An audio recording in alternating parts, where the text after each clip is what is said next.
Welcome to Magnificent Minds, where we explore the science of child development with both heart and reason, bringing clarity, compassion, and scientific evidence to questions that matter deeply to families.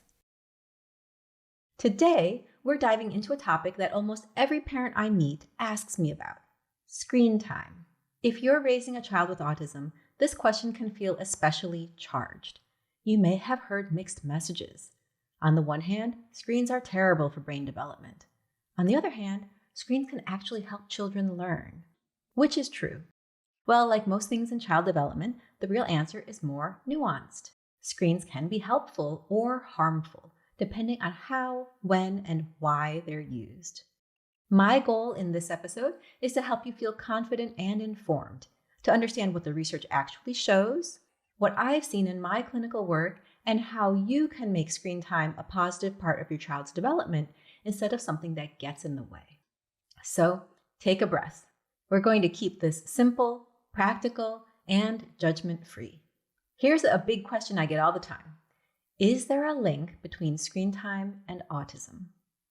Well, some studies suggest there is a connection. So toddlers who spend more time on screens are more likely to be diagnosed with autism later on. But other studies find no connection at all. And when researchers put many studies together, what's called a systematic review or a meta-analysis, the conclusion is that the evidence is mixed and still inconclusive. Here's what that means for you in plain language. So far, we do not have solid scientific proof that screen time causes or contributes to autism. But research studies have shown associations. That means patterns where two things show up together. But that does not prove that one leads to or causes the other. Most of the studies on this topic are observational. That means researchers are watching what families are already doing. They are not assigning one group to use more screens and another group to use fewer. So we can say that children who use more screens may be more likely to be identified as autistic, but we cannot say screens cause autism.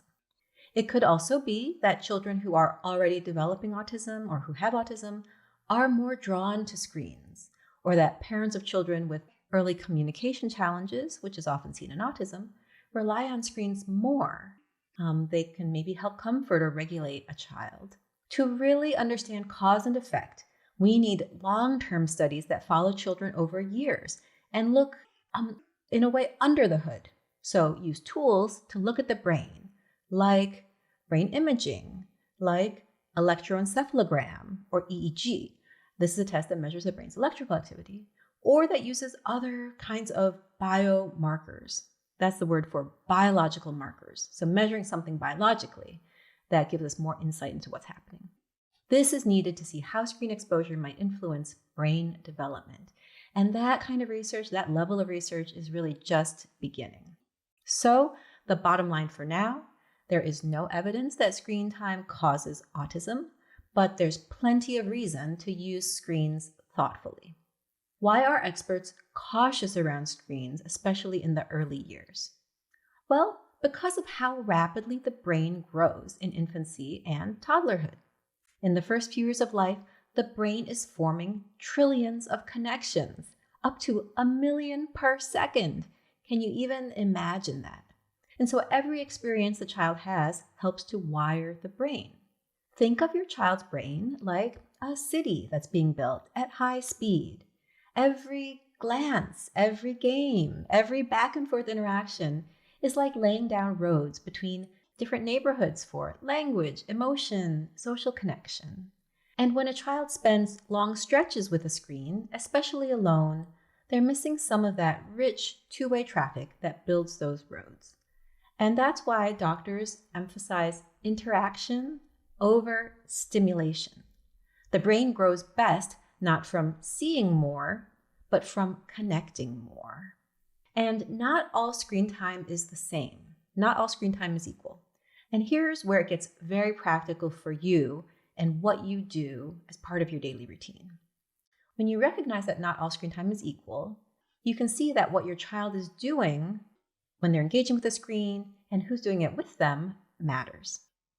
When a child is just watching or listening, not interacting, not thinking with someone else, not creating as part of their screen time experience, this is called passive screen time. What are some examples of passive screen time? Well, watching TV shows or YouTube videos alone, having background TV on all day, scrolling through short reels without talking about them, maybe watching even shows that are considered educational, but without any adult engagement. So there's no sort of adult facilitating the child's experience. In passive screen time, the screen does all the work and the brain mostly receives in a passive way. Now, sometimes this can be soothing, but too much of it can push out the activities that actually are so important for building language, attention, flexible thinking, all of those early developmental skills. On the other hand, screen time can be active. Active screen time is different from passive screen time. In active screen time, the screen becomes a tool for thinking, communicating, or creating, ideally with you beside your child. What are some examples? Well, like video chatting with grandparents or other family members, so engaging in back and forth conversation. Interactive learning games that teach, for example, letters, numbers, words, that teach some type of problem solving. Another example of active screen time could be watching a show together and talking about what's happening. You could maybe even use apps like art or music apps to create something together. One more example would be, for example, following a dance or yoga video that gets the body moving. Here's a simple way to remember it. Passive is eyes on the screen, but the brain on pause. Active is the screen as a tool, brains active and on together. Here's an analogy that I like.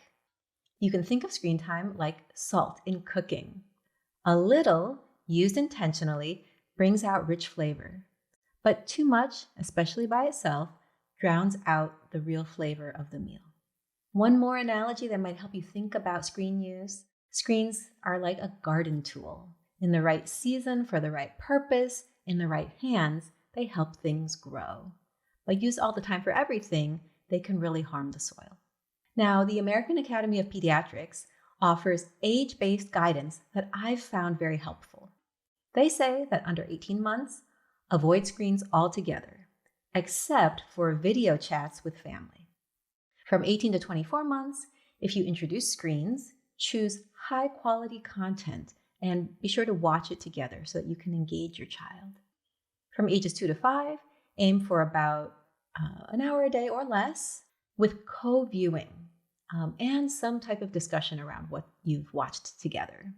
From ages 6 and up, set consistent limits. Make sure screens don't replace sleep, outdoor play, or social time.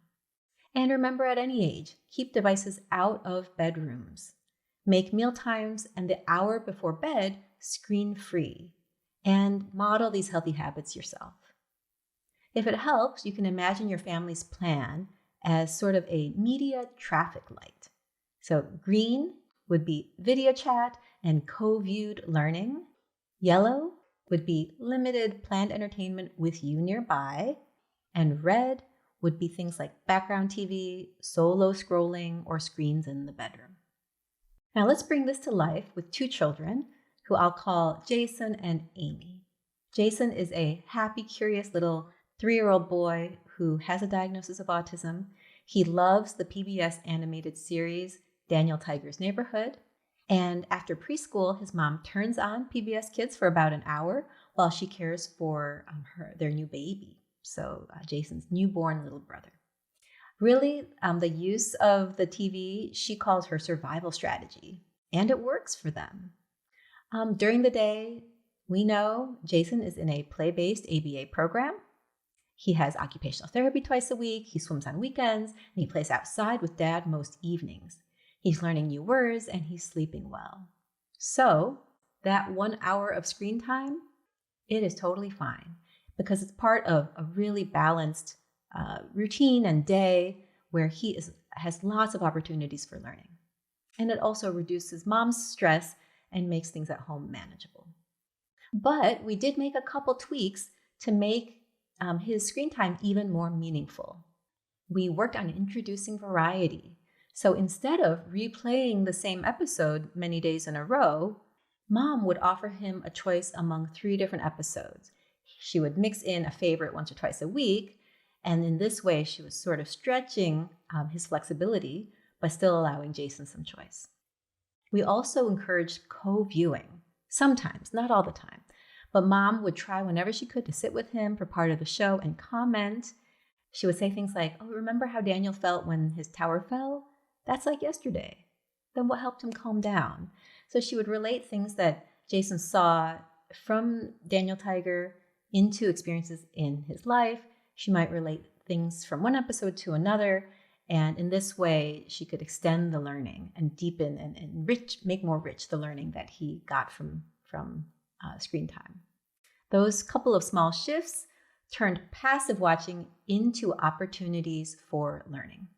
Now let's look at Amy, who's 5 years of age. Amy carries her tablet everywhere, even to bed. She listens to short clips from Disney movies over and over, sometimes holding the device right to her ear. The predictability soothes her, but it is also narrowing her world. She's experiencing less play, less conversation, and less exploration. So with her family together, we talked about taking small, gradual steps. First, we set specific times for the tablet instead of allowing her access to it all day. And we added short breaks where she was not with the device, but she was engaged in different kinds of play, in music and songs, puzzles, other cognitive activities, and sensory play. And third, we offered other soothing options. For example, periods of time with a weighted blanket, periods of time with her favorite calming music, and time on a swing, time in a pool. Over time, those gentle changes open space for connection and learning. You can think of it as sort of widening a path into the brain's garden so new flowers, new skills can grow. Now, screens sometimes show up in therapy too, and how they're used can make a big difference. So one example of a poor use of screen time, and unfortunately this is often still done in ABA therapies, and so you want to make sure that this is not done with your child, and that is the consistent use of a device as a reward or as a reinforcer. So you might see kind of a pattern where the therapist kind of says to the child, you do this, then you get the iPad. What happens is the child learns that they are working for the screen, not for connection, not for learning, not for relationships. This can be very harmful. You also want to make sure that passive viewing of videos is not happening during sessions. We see that language and eye contact can reduce, it can interfere with sustained attention, and so passive video viewing should not be occurring during sessions. What you also see sometimes is apps replacing people. This leads to fewer chances for things like joint engagement, attention, and spontaneous communication. So apps should not replace people, but apps can be used to enhance the interaction between people. What you also see sometimes is handing over a device during a child's tantrum or meltdown. This might manage behavior in the moment, but really is not the way that these kinds of behavioral episodes should be handled. You'll also sometimes see devices that are programmed for communication. So these are called augmentative alternative communication devices. Sometimes you see them programmed in a very rigid way. So set up to kind of limit the child to making the same repeated requests. Again, although the intent is good, this can be harmful. It can build rigidity instead of flexible communication. Here's one quick experience that I had with the family that I worked with in my clinic. This was a 6-year-old boy. We'll call him John. And he went to a school where they used 15 seconds of video as a reward for every full minute he spent sitting in his chair at his desk.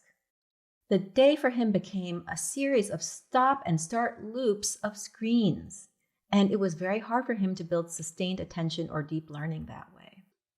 So if your child is in therapies, especially ABA types of therapies, you want to really pay attention to how screens are being used with them. Here are some examples of good ways that screens can be used as part of therapy sessions. So screens can be used as a support for communication. Apps like Prolo Quote to Go or Touch Chat, when programmed in flexible ways and used in flexible ways, can be important for helping children express themselves, to make choices, to advocate for their own needs. Screens can also be used as visual tools, like they can be used to create digital schedules or choice boards. These can help build independence. Some short videos or songs can be used as part of therapy sessions. It needs to be done in a structured and time-limited way. There need to be clear boundaries on its use and a set number of times, for example, that it is used. It can be used as a break, and it can also be used as a reinforcer. ABA therapists do need to use devices often for collecting data. This data can really inform our understanding of what's working and what isn't working and help shape a child's overall program and the strategies being used. But it's really important that that screen is used in a very non-intrusive way and should be used in ways that do not distract or take away from the child's learning experience. Screens can also be very helpful for home carryover or home generalization. So short videos or visuals for parents can help them as they learn how to implement different strategies at home. One of the things I often say to families is screens can either isolate or connect. It depends on how we use them. And in therapy, aim for interactive, purposeful, and shared use of screens in ways that foster more connection, more relationship, and more engagement. If you're wondering, okay, so what does healthy screen use look like for my child at home? Here's a simple checklist. First, be intentional. Ask, what is my child getting out of this? Second, be present. Co-view or participate when you can, even if it's just for a few minutes. Third, be balanced. Screens should complement, not replace, play, movement, and conversation. Fourth, be flexible. Use screens as one tool among many others. And fifth, be consistent. Create gentle routines for screens when they are on and when they will be off. Which parts of the home they can be used in and which parts of the home they can't. Here are some ideas that you might want to try at home. You could watch a short video together with your child, then draw a picture about it together. You could take turns recording silly faces or songs on your phone. You could video chat with family members, and you could create opportunities in those conversations for your child to gesture, to practice their language, to show things that they love, or to ask questions. If we step back and look at the bigger picture, we are all living in a more digital world. Screens are not going away, and for many children with autism, technology opens real doors to communication, creativity, and even to community. So the goal is not to ban screens. The goal is to use them well, so that screen time does not crowd out the foundations of lifelong learning, like human connection, play, movement, and curiosity. Because those are the activities that grow the brain in ways that no app or video ever could. I'm so pleased today to welcome a guest, Dr. Gwen O'Keeffe, who is a pediatrician and a specialist in the use of screens with children. Dr. O'Keeffe is one of Cortica's doctors. She leads 2 of our clinics in Massachusetts, and she has a lot of expertise when it comes to how screens can be used to support brain development. Thank you so much for joining me for this podcast episode. I'm really excited to have you here. And I wonder if you wouldn't mind just starting off telling our listeners a little bit about yourself. Sure. Thank you, Suzanne. I love talking about screen time. I've been a pediatrician for nearly 30 years, so I've seen everything from no screens to what we have now, and I've just been intrigued by the entire impact on society and kids. So, I just, as a general pediatrician, kind of followed the dots of technology and got more and more invested into learning about it and helping people understand it too. That's wonderful. I know that you have taught a lot about screens and child development. You've written a book and would love for you to tell us a little bit more about your book. It's interesting because I wrote the book in 2010, and at that time, social media was in its infancy, and we were doing things like bookmarking and um, using ways of just saving a bunch of links. It was very instant message based. And then within a few years of publishing the book, everything kind of changed. We went from a technology that was sort of desktop based with blogs and sort of interacting with people real time to real time conversations with texting. And I think that's when the switch got flipped for everybody because we could communicate now 24/7 and see the world 24/7 on websites that we really didn't have evolved when I was writing the book. They were there, but we weren't using them to do 24/7 news. So I think by maybe 2015, everything flipped to social media. Mm-hmm. And more social media apps came out to the point where none of us could keep up. And my belief is that's when every population, from the very small child through teen and 20s and honestly older, started communicating through screens, and things started happening like bullying, more depression in teens, anxiety. And it took a little bit to, I think, calm that down because everyone wants to blame everything on screens now. But in many ways, it's about teaching kids that the world isn't on screens and remembering it ourselves so we could all unplug and have some real life experiences. I think that's been the sticky widget for everybody. Mm-hmm. I know you work with so many families, including lots of families of young children. So if a parent asks you, in your office, tell me, Dr. O'Keefe, are screens helpful or harmful? I would tell them both. I think some screens are great. They can be educational, relaxing, maybe open your eyes to a part of the world you hadn't thought about before. But they can also introduce concepts that none of us really want to think about all the time, like violence and privacy concerns. For kids, they might start seeing things that they're just not ready for. That's much more mature, adult content sort of flowing into their stream. Yeah. So it's really about what you use, how you use it, and how much you use it at each age. And I Mhm. think that's where parents get stuck. It's, when do we introduce a cell phone and should we have it at all? Some parents take a hard line stance of, well, there's no technology in the home. And I can understand why they take that stance. It's easier to shut it off than to deal with the fact that if we don't teach our kids about it, how are they going to learn about it? And those kids who are maybe isolated from technology and not taught rules, they get out in the world and it's like having too much candy on Halloween. You just sort of splurge on it. Mhm. Mhm.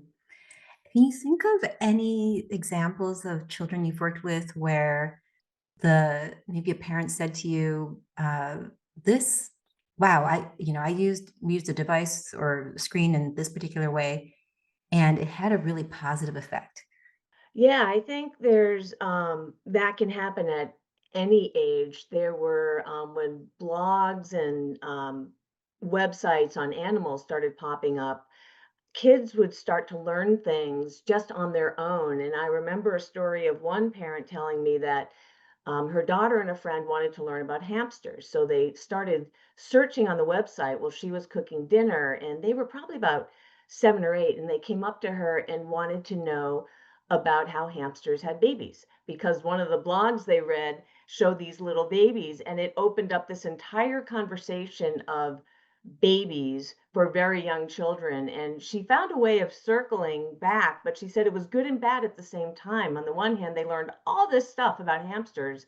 And on the other hand, they were introduced to a concept that you wouldn't want a 7 and 8-year-old to talk about in great detail. Mhm. Yeah.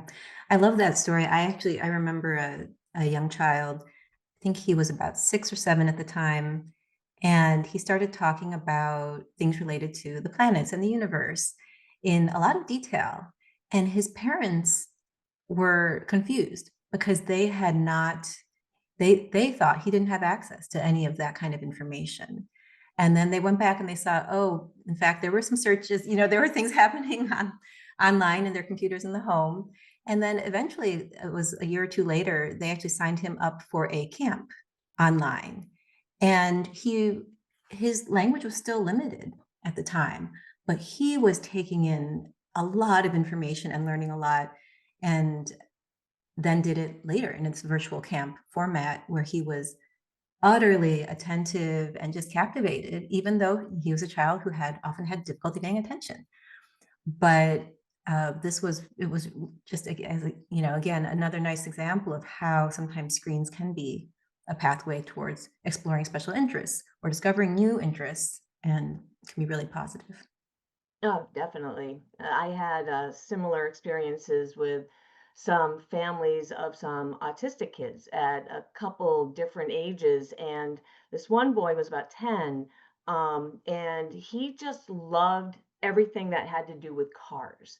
And so when he was younger, he started just exploring cars and looking at his Matchbox cars. And when he learned how to navigate the world of the internet, he started just looking things up and learning about everything about cars, wanted to watch car racing and found all these YouTube videos that the parents didn't know he was watching. And he would just talk about it at dinner, on and on and on and on. And it was the same sort of thing. As he got older, they just started finding ways of teaching him more about it. He didn't let it go. It just kind of, he introduced it everywhere. He just loved Mhm. cars. The tough part there, though, was getting him to disengage. So Mhm. they had to figure out how to maybe take the love of cars and get him to sort of put it on offline to something else. And they had some moments where he just wasn't going to give up the ghost and was very attached to his iPad. And as he got older, they were able to take him places where there were cars, car racing Mhm. and that kind of thing. And that worked a little bit better, but he would still try to go back online and learn something new every day. We have parents listening who have children of all different ages, even from infants, newborns. And I wonder if we could take a moment to kind of walk through those very early stages of child development and brain development and think about screen use. That's a great topic. Early on, when screens were just television, there were some studies done on the influence of kids who watched various type of TV shows and kids who didn't. And what it showed, these were 3 or 4-year-old kids, is the children who watched a lot of TV of any kind were a lot more bouncy, almost like little kid ADHD. They just couldn't focus, their behavior worsened, and when they introduced topics in cartoons and other shows that were maybe more violent, they would introduce the violence in their play. The children who were given no TV and were just given dolls and blocks and other activities, arts and crafts, were not only calmer, but more able to sort of transition from one activity to another. And then as we got into cell phones and everything became mobile and the internet was on all the time, the same sort of thing has happened where if a child has screens around them all the time from infancy all the way up, their brain wiring changes. And I think that was a little bit controversial in the screen world for a little bit. No one wanted to believe it, but every study seems to show that the younger a child is with screens, the more their brain wires in a direction of being less focused. Mm. And I think that that's translating into what we see with teenagers when some are depressed and anxious. That's a time where their world is changing a lot. Their bodies are changing, but their brains still need that zip, that, instant access to things. The Mm. kids who don't have as many screens, maybe they don't have access to it, or the parents just don't live in a rural place where maybe their internet connection's not so great. They just seem to have a different view of the world. They're a little calmer. Mhm. Yeah. And if a parent, let's say a mom came into your clinic and had a 18-month-old or a 2-year-old and said, "Okay, I'm afraid of screens. I don't want them to cause any harm for my child. Tell me exactly what to do." How would you guide her? For a child that age, I think that's where time limits have a role. As kids get older, you have to look more at content and developmental stage, but I think the best thing to do with a young child is introduce the concept of watching media as a family that's fun. Maybe something on PBS like Sesame Street or Bluey or whatever is sort of the hit show of the time, but do it for maybe less than an hour and just stick to it. Do it maybe after dinner when everyone's calming down, but the parent has to be there too, because you never know what a child will be scared of or what they will get Mm. um, to be internalized. And that's true when parents take kids to movies for the first time. The movie's on a gigantic screen, and some little kids can't do it. It's too loud, too much visual stimuli, and others are mesmerized by it. So I usually tell parents, don't take kids to movies until they're a little bit older and can actually deal with that kind of intense experience. Yeah, yeah. And then for a little bit older, 3, 4, 5 year olds. I think time limits still apply there too. I like the older way of thinking where it was, 1 to 2 hours a day and then you shut it off. We've switched to a more just go with what the child wants approach, but that doesn't take into account more than content, that young children need to learn how to play offline and need how to learn, most importantly, how to regulate their emotions. And if they're on the screen all the time, they don't know how to do that because now they're hooked on the screen.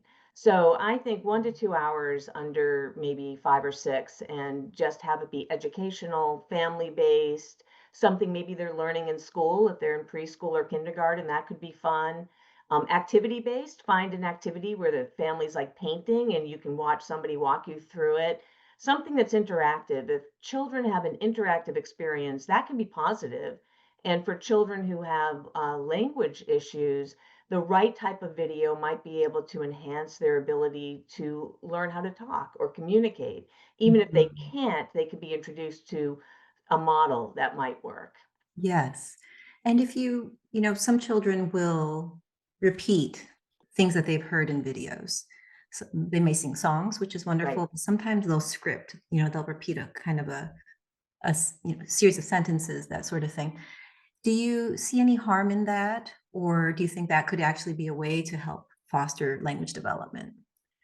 I think it depends on the child. If it's a child where they're learning language and otherwise developing in a typical way, that might be helpful to learn how to say certain words. And if they're incorporating it into their play, I don't see any harm for it. If a child's having language issues or developmental issues, I think you have to look at the content of what they're saying and see if there's something behind it or if they're just scripting. And if they're just scripting, that might be part of their wiring.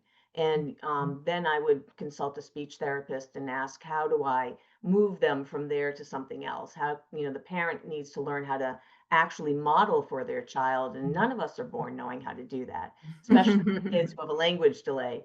But Right. I don't see any real harm to it because that's how kids learn. Yeah, I agree. I agree. And sometimes that is a way of accessing speech. Right.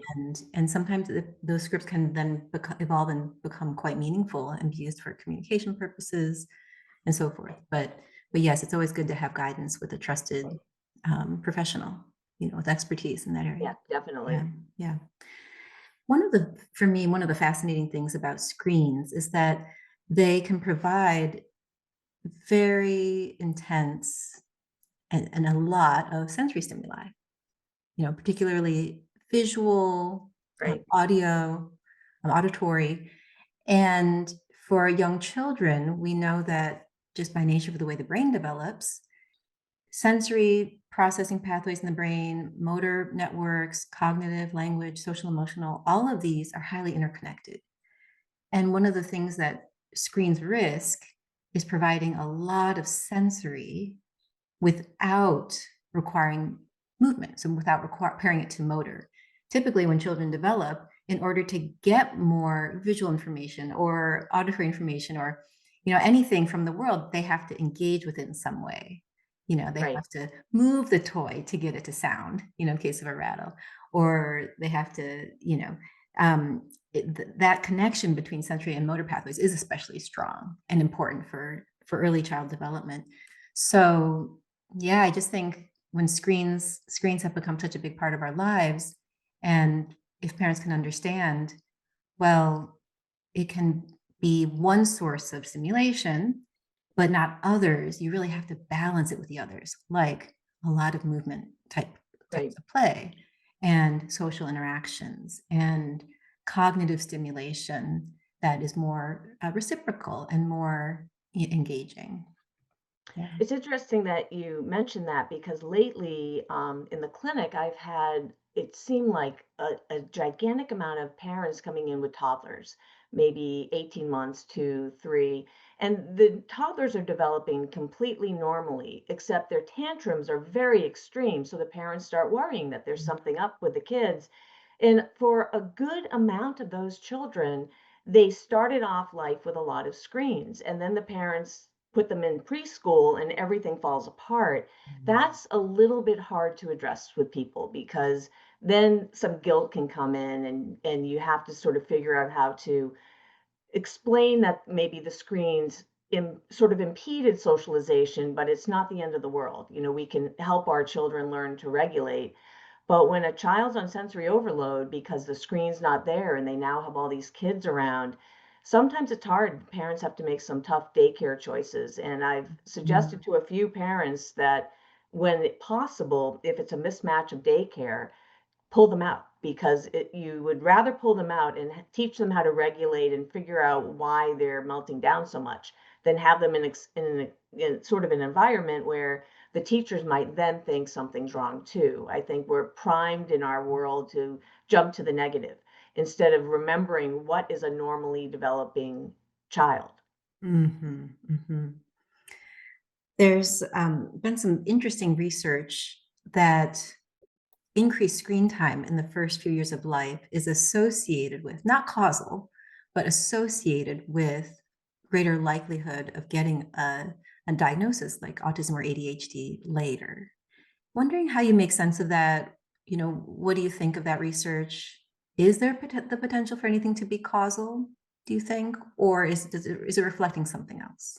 Well, I do think as physicians, we become better in diagnosing autism and ADHD. And some of it, I think, is serendipity. We've just changed how we look at it and we have more diagnostic criteria. So it seems like the numbers are increasing. But I do think that has to be teased out more because it seems that it's tracking with the increase of media and social media and parents and kids on media. The generation of parents is getting younger and younger. These new parents are now born with basically a cell phone in their hand. Their parents might have had that experience too.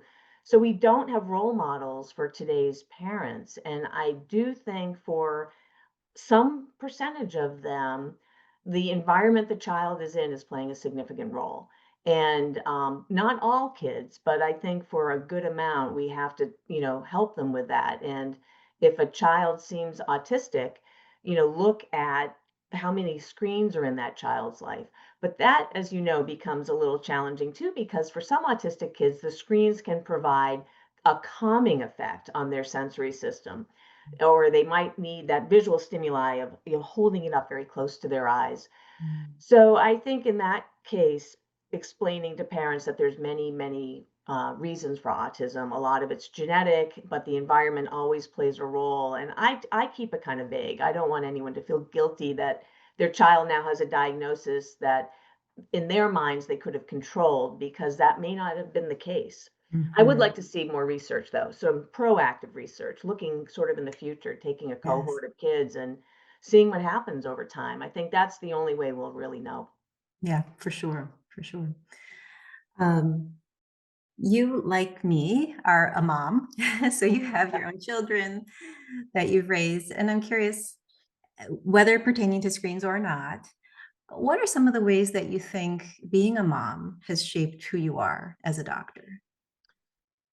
I think when I started in pediatrics and my kids were very little, I didn't think that would have much of an impact because I was a young physician and a young mom. And as it turns out, I think we're all shaped by our experiences being a parent because we're now there with the child developing, and the child's going to see the world differently than we see the world. I think it opened my mind to being more flexible and realizing that it's one thing to be taught something in medical school and residency, but in the real world of families, it's going to be very different. And we can't have so many rules or criteria for things as a mom that impact our kids. So you never know where kids are going to go. Yeah, that really resonates with me, and I think for me as a mother, one of my well, certainly it's really shaped who I am as a doctor. You know, I think I now see things first through the lens of a mother, through the lens of a parent, even before I do through the lens of a doctor, and that has helped me a lot. And I also have a huge appreciation for the way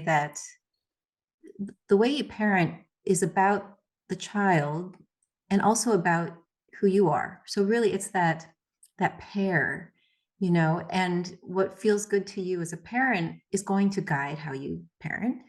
And you're also going to tailor it to who the child is, you know. And so it is this dynamic, and for me, and I know I've seen your wonderful practice in Massachusetts at the Cortica clinics out there, and I know you do this too, where our guidance is really much personalized and individualized to everything we know about the child, but also everything we know about the parent. And I think that's where the best work is done, you know, in an office space, is when a doctor is really tuned into that. So as you know, as pediatricians or Right. and as pediatric neurologists, that's like the art of what we do, understanding those dynamics and caring for the parents just as much as we do for the children. Right. Well, thank you so much for sharing your expertise on screen time and brain development, but also for leading the Cortica team in Massachusetts, in Shrewsbury, West Springfield. It's just been amazing to see your work there. Well, Thank my you. pleasure. I love talking about this sort of topic, as you know, but I think Cortica is a unique place, and it's allowed us all to sort of be involved with each other in a different way, which I think is unique. Everybody who goes into this field, I think, has a passion for caring for kids. So here's the takeaway for today. Screens themselves aren't the problem. How they're used is what matters most. When screen time is balanced, intentional, and shared, it can support learning, language, and connection. When it is passive, isolating, and all consuming, it can slow progress and reinforce rigid patterns. Think of screens like salt or a garden tool, helpful in the right amount for the right purpose in the right hands. Our aim is not to eliminate technology, it is to help it serve your child's growth, not replace it. And remember, your child learns best not from screens, but from you. Your voice, your smile, your presence, and your love. Thanks for listening. If this was helpful, share it with a parent who might need a little reassurance today. And as always, I'm cheering you and your child on.